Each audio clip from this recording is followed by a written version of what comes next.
Most eligible bachelor Akkineni Akhil గతంలో శ్రియా భూపాల్తో నిశ్చితార్థం జరిగి పెళ్లి వరకు వెళ్లకుండానే బ్రేక్ చేసుకున్న విషయం తెలిసిందే. అయితే తాజాగా నేడు అఖిల్ ఎంగేజ్మెంట్ చేసుకుని అందరికీ సడన్ సర్ప్రైజ్ ఇచ్చాడు. జైనాబ్ రవద్ది అనే ముస్లిం అమ్మాయితో అఖిల్ ఎంగేజ్మెంట్ జరిగింది. ఎవరికీ తెలియజేయకుండా అతి కొద్ది కుటుంబ సభ్యుల సమక్షంలో రహస్యంగా ఈ నిశ్చితార్థం జరిగింది. ఈ సంబరాన్ని అక్కినేని నాగార్జున తన సోషల్ మీడియాలో పోస్ట్ చేస్తూ ఆశీర్వదించగలరని కోరారు. అయితే అక్కినేని కోడలుగా జైనాబ్ రవద్ది అమ్మాయి గురించిన వివరాలు ఆరా తీస్తున్నారు అక్కినేని ఫ్యాన్స్. కాగా ఈవిడ 2004లో వచ్చిన మీనాక్షి టేల్ ఆఫ్ 3 సిటీస్లో నటించింది. ప్రస్తుతం ముంబైలో నివాసం ఉంటున్నప్పటికీ జైనాబ్ రవద్ది పుట్టి పెరిగింది హైదరాబాద్లోనే. ఈ జైనాబ్ రవద్ది తండ్రి జుల్ఫీ రవద్ది.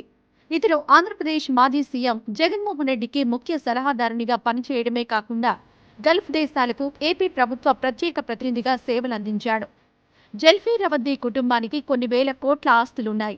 గల్ఫ్లోనూ వీరికి వ్యాపారాలున్నాయి. అలాగే జగన్ నాగార్జునల ఫ్యామిలీలతో వ్యాపార సంబంధాలతో పాటు మంచి ఫ్యామిలీ ఫ్రెండ్స్ అని అనుకోవచ్చు. మరోవైపు తనకంటే 9 ఏళ్లు పెద్దదైన జైనాబ్ని అఖిల్ పెళ్లి చేసుకోబోతున్నారు. జైనాబ్ వయసు ప్రస్తుతం 39 సంవత్సరాలు కాగా అఖిల్ వయసు 30. ఇక అఖిల్తో ఆమె పరిచయం పెళ్లి దాకా ఎలా దారితీసిందన్న వివరాల కోసం అక్కినేని ఫ్యాన్స్ సెర్చ్ చేస్తున్నారు.